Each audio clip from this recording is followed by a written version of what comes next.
Vamos lá, gente?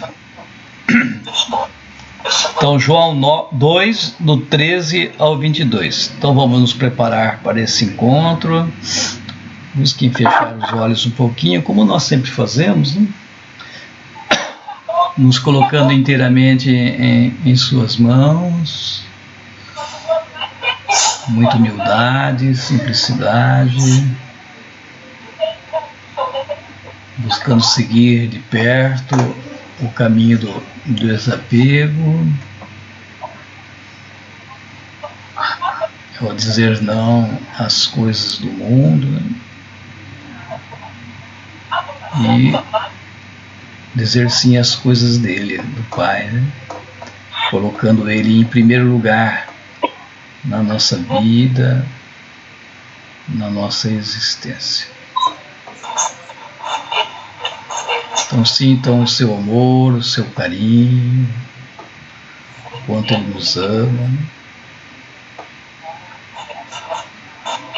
Deixe Ele fazer morada.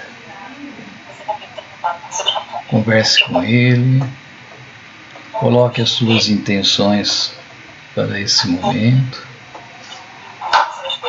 Ele venha animar a todos nós, aumentar um pouco mais a nossa fé.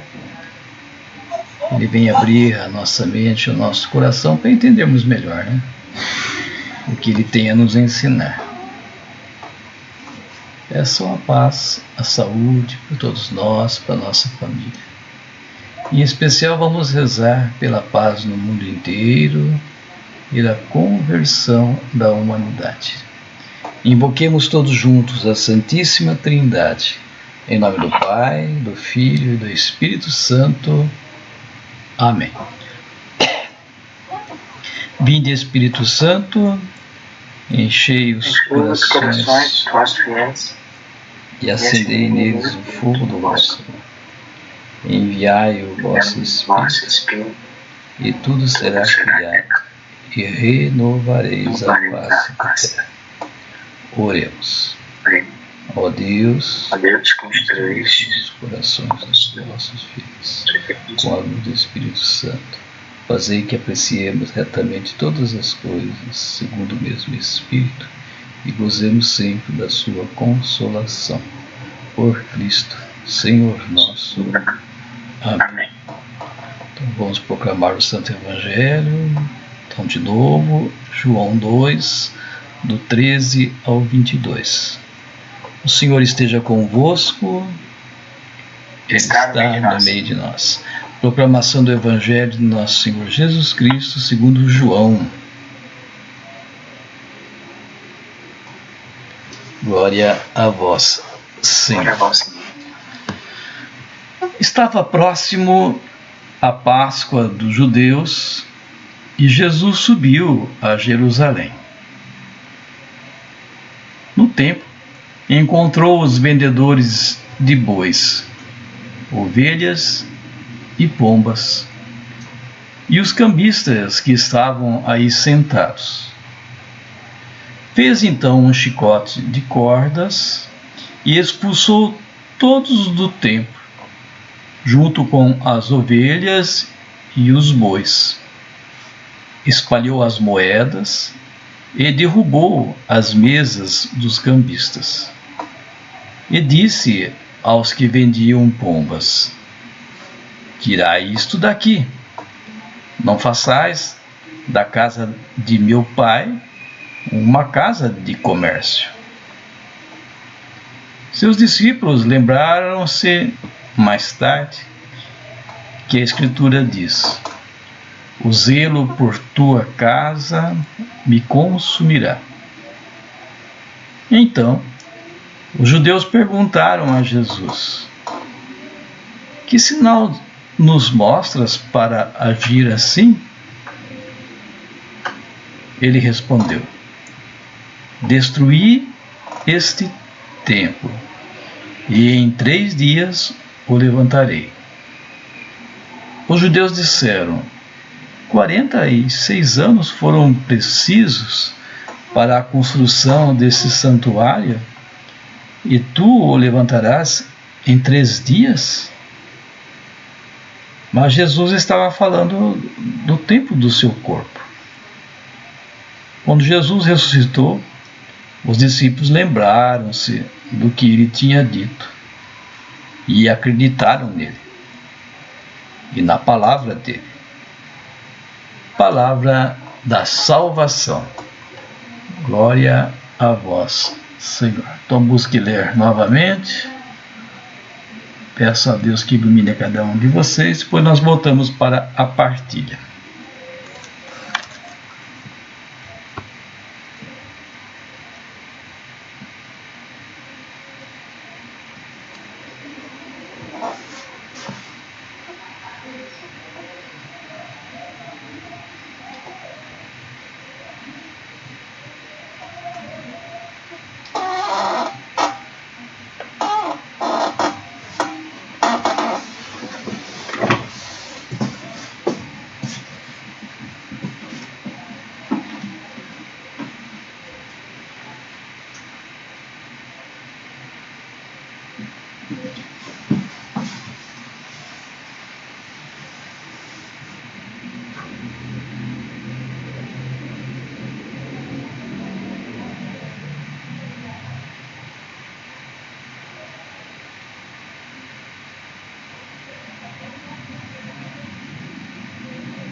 Pronto? Deu para dar uma lida? Vamos lá então. Eu vou dar um pequeno início, depois vocês continuam, né? Então, interessante o evangelho de hoje, numa atitude de Jesus que às vezes fica aos nossos olhos, né, um comportamento estranho em relação ao que ele costuma fazer, né? Mas não foi um comportamento, não foi um comportamento impensado, né? Às vezes nós fazemos coisas na nossa vida, né, e não pensamos, depois arrependemos. talvez perdendo a paz, perdendo a paciência, né, em certos momentos. Não foi o caso de Jesus aqui. Ele estava acampado junto com os seus discípulos num morro próximo dali, né, no Monte das Oliveiras, e era próximo aí da cidade, do templo. Então ele saía todas as manhãs antes do sol nascer, no escuro ainda, ele descia e ia para a cidade, para o templo, e só voltava ao escurecer, né, junto com os seus discípulos, e passava a noite ali nesse Monte das Oliveiras, né? Então isso sucedeu muitas vezes, né? E é uma ida e vinda constante, né? Até que Jesus, olhando tudo aquilo que estava acontecendo ali no templo, né, ele se colocou a rezar à noite, imaginando o que era necessário fazer, né? E aí ele construiu então esse chicote com a intenção de ir lá e fazer, né, isso que consta aqui no Evangelho. Então não foi impensado. Ele pensou antes, meditou, orou e executou o seu plano, né? Isso foi uma gota d'água, né, a mais aí que transbordou, né, em cima da perseguição dele lá em Jerusalém.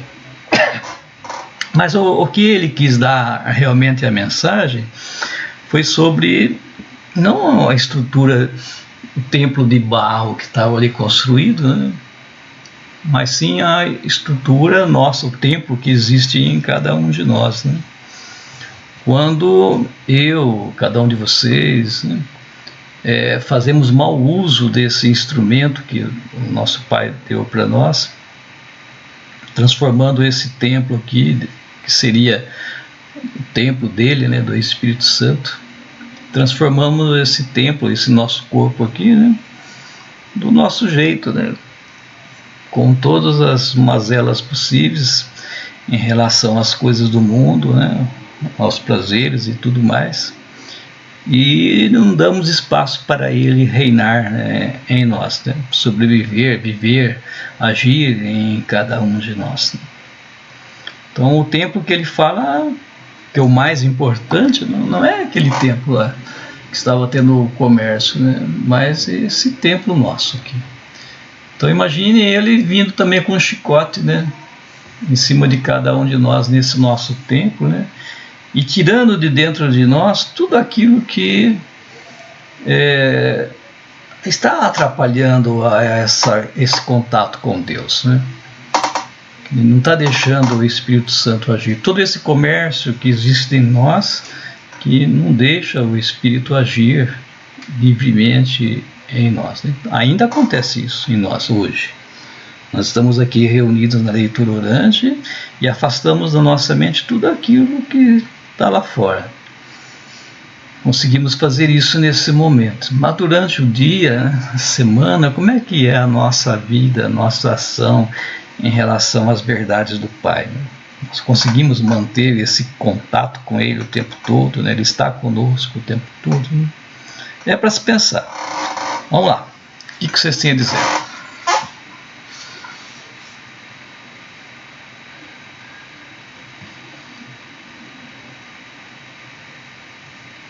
Quem vai dar início? A Rose começa hoje. Eu quero fazer uma pergunta. O templo, para os judeus, era um lugar, como que eu vou falar, privilegiado, né? E era um lugar de encontro com Deus e de oração, não era? Mas os próprios judeus é que levavam as coisas para vender lá? Eles também, né, faziam parte, né? É que nem hoje, não é diferente do que acontece, por exemplo, em Aparecida hoje, né? Ou em outro lugar qualquer, onde usam, né, do templo para o comércio. Mas quem era privilegiado com isso era os sacerdotes? Eles que eram privilegiados com certeza. Era um dos mais privilegiados. E os pobres, os mais humildes, eles não só se ferravam. Para falar o português, claro. Vamos dizer assim, tinha o seu lucro também, mas não era igual ao deles, né? Tanto é que, olha só que interessante, até o dinheiro, né, os cambistas que falam aí, né, eles usavam o dinheiro pagão dentro do templo porque tinha valor. Não usavam o dinheiro deles, usavam o dinheiro de fora, que tinha mais valor do que o dele, não desvalorizava. É por isso que tinha que ter o cambista aí para fazer a troca. Olha que ponto chega. Então, eu aqui o que eu vi foi o seguinte, não sou contra não o que Jesus fez o chicote. Eu acho que às vezes a gente também até precisa fazer um chicote, porque você chega lá na igreja, tá parecendo um mercado de peixe, a turma conversa tão alto antes de começar a missa, que olha, para que tá aquele povo lá, não é fácil não. Eu gostei da atitude do padre lá do Santa Terezinha, e eu não lembro onde que eu estava, que ele chegou, ele pediu silêncio da porta, antes dele entrar na procissão de entrada da missa. Ele pediu silêncio, sabe? Então, assim, que eu achei aqui que o Jesus fez certo, sim, porque às vezes você está lá na igreja, outro dia a moça foi anunciar lá que tinha um carro lá fora com o farol aceso, e a conversa era tanto que ninguém deu atenção. Quando ela falou pela terceira vez, é que a turma foi tomar consciência, entendeu? Aí será que é o meu? Aí foi tomar consciência. Mas Jesus está certinho, ele está sempre certo naquilo que ele faz. E o ponto aqui, importante, é que ele queria mostrar que o corpo dele era o novo templo, né? Que ele era a salvação. Jesus, ele não quer morar assim, como que eu vou falar para vocês? Ele não quer habitar em edifício bonito, em igreja luxuosa, com um monte de coisa. Ele quer habitar em nós, né? É em mim que ele quer habitar, é em mim que ele quer fazer morada. É na minha pessoa que ele quer modelar. Olha, Rosa, eu vou te modelar, não adianta, mas eu vou te modelar, entendeu? Então, esse é um ponto importante. Eu destaquei um outro ponto aqui. Deixa eu ver onde está.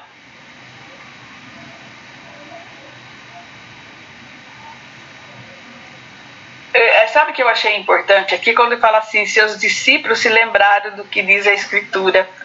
É como nós, né? Hoje nós estamos lembrando, porque a gente já viu essa passagem.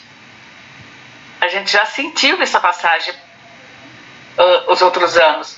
Mas a palavra de Deus, ela vem para ficar, para marcar e para nos glorificar. É isso que eu tenho para falar hoje. Muito bem. Quem mais? Vai lá, Wagner. Você tem que sair. Não, hoje eu vou fazer igual o Nico. Hoje eu só quero ouvir. Ah, é? O Nico já voltou, não? Não, no domingo vai voltar. Então tá bom. Então hoje eu sou o Nico hoje. Ah, tá bom. Então vai. Então, se você é o Lico, ele ia mandar o pro Mário, então, né? Então vai lá, Mário. O Lico passou para você. Tá bom, vamos lá. Vou tentar interpretar o texto para mim aqui, compartilhar com vocês também. Depois espero que vocês me ajudem no que vocês sentiram também, né? Porque a leitura orante é uma partilha. A gente interpreta, absorve e às vezes a gente consegue enriquecer mais com a conclusão dos irmãos, né, que estão fazendo a leitura orante. Mas assim, é um texto pequeno, mas ele é muito rico, né? Sobretudo porque tem uma coisa que causa uma certa estranheza, né? Jesus fica meio violento, né?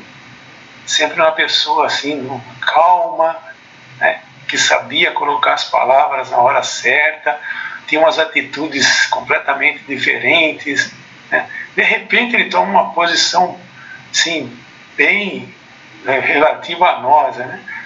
os simples humanos, mas como ele era tão humano, ele até nisso ele se faz presente em essas atitudes. Tem um significado isso, né? Tudo tem limite, até para Deus, né? Tudo tem um limite. Quando se extrapola esse limite, a consequência é imprevisível. Tanto é que Jesus toma uma atitude que ficou meio esquisito, meio estranho, mas a gente começa a pensar por que ele toma essa atitude. Aquilo machucou profundamente. A falta de respeito no templo era a falta de respeito para com o Pai, né? Jesus sobe a Jerusalém, não estava lá, foi justamente para celebrar a Páscoa do judeu. Jesus era um judeu, sim, fervoroso, é um exemplo de judeu, né? E dentro dessa atitude coloca-se algumas coisas. A atitude humana, essa fraqueza humana no ganhar, no ter, ela rompe os limites do bom senso, né? Extrapola os limites do bom senso e invade a fé. Olha que coisa horrorosa. O cambista é aquele câmbio, né? Troca. É o cara que vai negociar, aproveitar uma situação, né? Para ganhar dinheiro. O cambista não faz outro negócio que não for para ganhar. É assim? Então essa é uma demonstração aí, essa atitude deles no templo. Para cambista, todo lugar e toda hora é condição para ganhar, para lucrar. Então, é uma questão assim, nesse caso, eles se aproveitam até da fé para negociar, para ganhar dinheiro. Trocar a moeda, que tem pouco valor, por moedas mais valiosas. Né?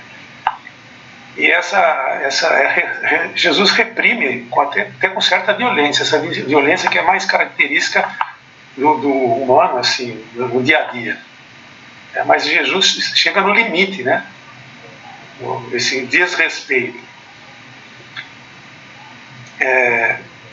Eu acho que fica uma pergunta, né? Aquela pergunta: que sinal nos mostra agindo dessa forma? Essa pergunta, né? Essa atitude inesperada, né? Que causou esse espanto em todo mundo, né? Principalmente nos discípulos, né? Que nunca tinha visto uma coisa daquela, né? Na verdade, essa atitude humana, e quando ele fala a resposta dele, né? Destruirei esse templo e construirei em 3 dias.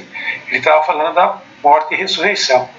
Então fica essa relação a respeito da sua morte e ressurreição, que futuramente os discípulos vão entender, né? Então assim, eu acho assim, é muito interessante essa questão, né? Quando o mundo dos negócios, né, não pode se misturar ou se aproveitar do mundo da fé, e nem o mundo da fé se aproveitar dos negócios. São coisas distintas, mas fazem parte do gênero humano. Então a gente tem que separar o joio do trigo, né? E aquela velha frase: uma coisa é uma coisa, outra coisa é outra coisa. Assim? E a gente tem que tomar esse cuidado, porque até no mundo da fé hoje é comum a gente ver esse interesse, né? Usar da fé para lucrar financeiramente. Se a gente prestar atenção, a gente vai perceber essas coisas dentro da própria igreja, instituição, igreja nossa.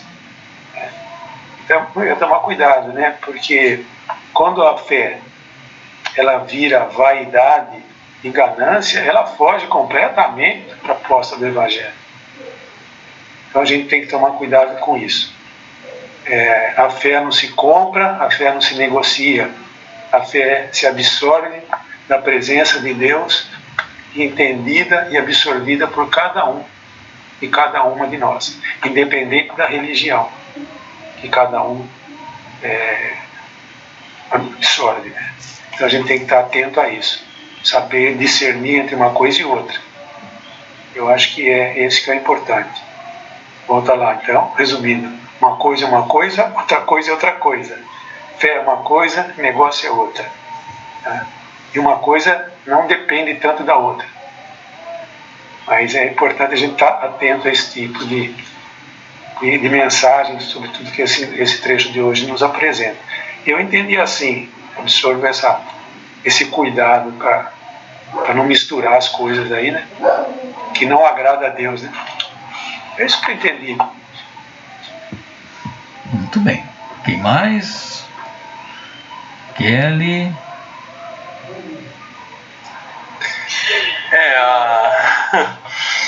Quer falar? Não, a gente... Eu meio que sou porta-voz aqui do casal, né? A gente vai meio que conversando, discutindo, debatendo aqui, a gente tira várias conclusões.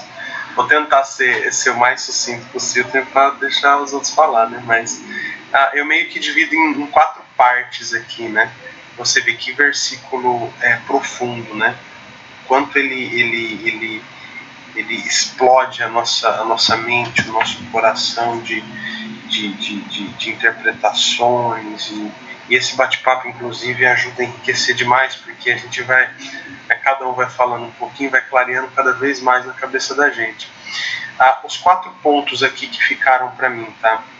Bom, o primeiro deles é essa relação do início da primeira parte do texto com a segunda, que no início fala de Jesus, né, expulsando toda essa gente, né, fazendo os negócios, e Jesus mostrando o que é o templo. Isso eu achei muito interessante.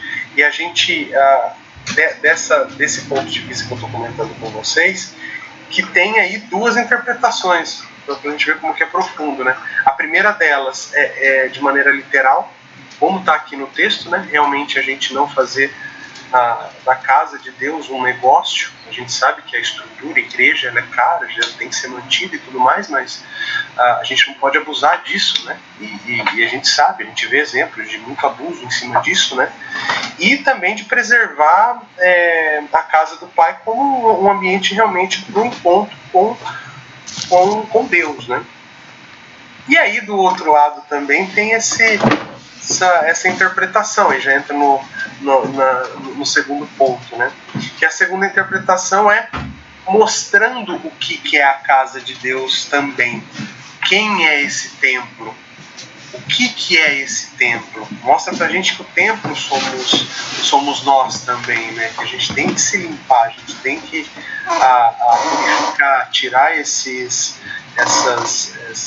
sujeiras, essas corrupções, inclusive de sentimento, enfim, dessas coisas mundanas, né? O terceiro ponto é bem o finalzinho. Também para você ver como elucida bastante na cabeça um pouquinho do que todo mundo falou, né? No final, ele fala Jesus quando os discípulos se lembraram do que ele havia dito, ele escreveu nas Escrituras. Olha que profundo, é uma frasinha bem no final, mas muitas das vezes Deus fala com a gente, seja na missa, através de uma pessoa ungida aí, cheia do Espírito Santo, fala pra gente alguma coisa que naquele momento até um sacerdote, um diácono, quem quer que seja, né, fala pra gente isso aí através do Espírito Santo e tal, pode não servir pra gente naquele momento, é Jesus falando com a gente, né? Pode não servir para aquele momento, que a gente não entende naquele momento, mas venha fazer muito sentido no futuro, e num futuro que a gente precisa. A gente guarda. Exatamente, é o guardar a palavra, que mostra muito aqui. É legal. E o quarto, na verdade, e último ponto, é uma pergunta. É realmente uma pergunta para vocês, que obviamente entendem muito mais do que a gente. Tem aqui, bem no meio do texto, fala: seus discípulos se lembraram do que está escrito. Desculpa, gente, que eu estou com a Bíblia Pastoral, então pode ser que tenha alguma diferença, mas vamos lá. O zelo pela tua casa me consumirá. De maneira bem sincera, eu não entendi essa frase. E ela me chamou muito a atenção, porque ela está bem na divisão do texto. Bem na divisão, exatamente na divisão do texto. Então, obviamente, aí concluo aqui o meu entendimento, fazendo essa pergunta para vocês realmente de maneira para esclarecer. Qual o sentido disso? O zelo pela tua casa me consumirá. Se alguém puder me ajudar. Muito bem. Vamos deixar o povo pensando aí. Vai lá, Nivalda.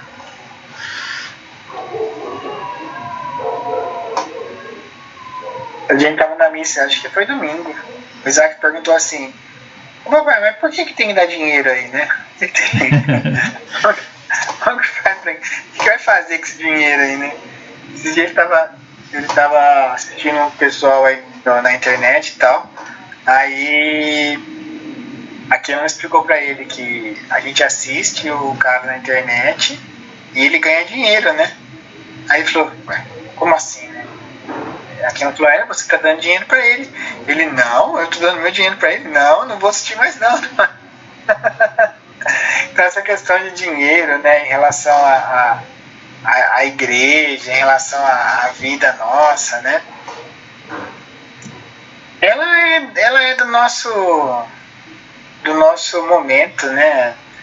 Era talvez no momento de Jesus lá, e é o nosso momento. Eu acho que como a gente usa ele, né? Essa é a grande questão, né? O que a gente faz com o dinheiro, que aí, se a gente for buscar uma profundidade maior, né? Que foi o que o Livinho colocou no começo, é o que nós fazemos, né? Com o que nós temos, né? Com o que nos foi dado, melhor dizendo, né? O que nós fazemos com o que nos foi dado, principalmente o nosso corpo, né? O templo ali do Espírito Santo, foi que o Luizinho colocou, a Ilza colocou, a Rose, como que eu cuido de mim, né? E como que eu cuido das coisas que Deus me deu? Como que eu estou cuidando? Como que eu tenho cuidado, né? Acho que essas são as perguntas que a gente tem que responder, e se estiver fazendo bem, tá fazendo certinho, né? Continuar, e se não estiver fazendo, mudar a partir disso, né? Porque aí sim a gente começa a trazer o evangelho para a vida, né? Que é esse o nosso objetivo aqui, né? Mas não é fácil. Mas o que ficou para mim foi essa pergunta, né? Como que eu tenho cuidado das coisas que Deus me deu? Eu mesmo ali, as minhas coisas, a minha vida, o meu dinheiro e tal, enfim. Muito bem. Ilza, quer falar, Ilza? Eu não falei ainda? Não lembro. Eu falei que você falou, Ilza. Eu não falei ainda, Nivaldo. Estava só escutando. Olha, na minha liturgia diária, tem um pedacinho aqui que está escrito assim: que as nossas igrejas devem favorecer a vida do povo de Deus, levando vida abundante aonde quer que ele se encontre. Até nossas mais humildes igrejas devem ser fonte de água viva que jorra para o mundo. E aqui fala: cada um dos cristãos constitui esse templo. Então, eu vi assim um pouquinho. A igreja somos nós, né? Às vezes a gente esquece um pouquinho. Às vezes a gente pensa só no templo, né? Na construção, na parede, nos bancos. Mas a igreja somos nós. E aqui fala que a gente tem que levar a vida, né? Se nós somos igreja, nós temos que olhar a vida, nós temos que ser vida e temos que dar vida para o nosso irmão. Então eu penso assim: esse evangelho para mim é para despertar. A gente tem que acudir ao nosso irmão que está do nosso lado, né? Não importa quem seja, de onde seja, na família. Então a igreja somos nós. Então eu penso um pouco assim: nós temos que levar essa água para o mundo. Nós temos que levar. Porque às vezes a gente se preocupa só com o lugar, né? E não é isso. A igreja não é isso. A igreja somos nós. E o Cristo, né, ressuscitou, Jesus ressuscitou. Então, eu acho que é o ponto principal para nós, né, para nós cristãos. Então, eu vejo que o que ele fez foi tudo para mostrar para nós, para alertar nós, que nós temos que ser essa água na igreja. É um pouquinho isso. Acho que eu enrolei um pouco, mas eu quis dizer um pouquinho isso. Muito bem. Acho que compliquei mais do que eu... Mas só esclarecendo um pouquinho a questão da fala de Jesus, do pensamento dos discípulos ali, que foi citado ali pelo nosso irmão, da fala, o zelo por tua casa me devorará, ficou na dúvida aí. Essa palavra, eles lembraram que os discípulos, eles trabalhavam junto com Jesus, as orações, no Antigo Testamento, né? E essa frase está lá no livro, no Salmos, Salmo 69, versículo 10. Você abrir lá a sua Bíblia, você vai encontrar. O livro Salmos, né? Lá no capítulo 69, versículo 10. Se quiser ler até um pouquinho antes, ler do 8 ao 10, como eles trabalhavam, né, e liam bastante, eles se lembraram com certeza eles tinham trabalhado com Jesus esse texto, então eles se recordaram dessa fala aí, do livro dos Salmos. Esse aí também está na Carta aos Romanos também, só para esclarecer aí. Muito bom. Bom, Mário, obrigado, era isso mesmo. Obrigado mesmo. Conceição, quer falar, Conceição? Não, já foi bem explicado. Hoje não estou muito inspirado para falar, não. Então tá bom. O Lico entrou depois, quer comentar alguma coisa? Eu faço das minhas palavras a da Conceição. Muito bem explicado. Então tá bom. Então vamos terminar um pouquinho mais cedo hoje, daí a gente fala um pouquinho sobre depois o nosso encontro, né? Que é importante. Pode ser? Pode. Então apenas... Chegou agora, né, danado? Não, eu cheguei desde o início, eu estava quietinho aqui, só ouvindo. Só? Eu abri, vocês estavam conversando, aí depois começou a oração. Do Espírito Santo, aí eu fui acompanhando tudo. Então tá bom. Escutei o Wagner falando para passar. Não falou que era para passar pro Mário, só falou que não ia falar hoje. Porque ele tava escutando tudo. Muito bem. Mas tá bom. Saudade de vocês. Então, gente, o Paulo entrou aí. Boa noite, Paulo. Então, sobre o zelo aí novamente, entrando no contexto desse texto aí, né? Jesus está falando sobre o templo, sobre o nosso templo, né? Novamente, né? Então, esse zelo por sua casa é o nosso zelo por a nossa casa, as coisas que nós fazemos por nós, ou seja, é o excesso de egoísmo, vamos dizer assim, né? Aquele tudo para si, não pensar no outro, né? Que os fariseus tinham muito disso, né? Que eles buscavam se autopromover, né? Enfim, as regalias em torno do poder que eram dados para eles, né? Mas enfim, isso está em todos nós, né? E quando nós vamos ao encontro dessas coisas do mundo, desse eu exagerado, né? Desse egoísmo, não tem lugar para ele, não tem lugar para Jesus. É consumido, né?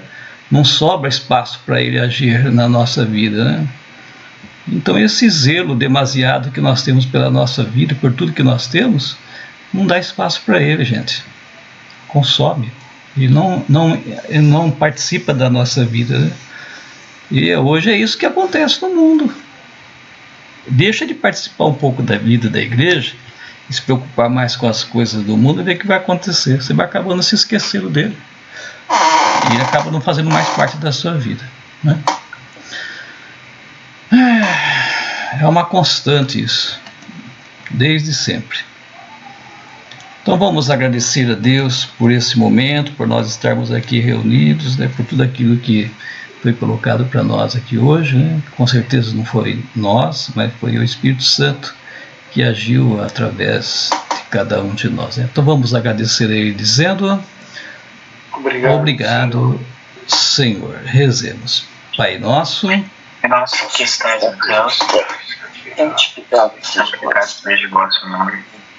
Venha a nós o vosso reino, seja feita a vossa vontade na terra como no céu. O pão nosso de cada dia nos dai hoje. Perdoai as nossas ofensas, assim como nós perdoamos a quem nos tem ofendido. E não nos deixeis cair em tentação, mas livrai-nos do mal. Amém.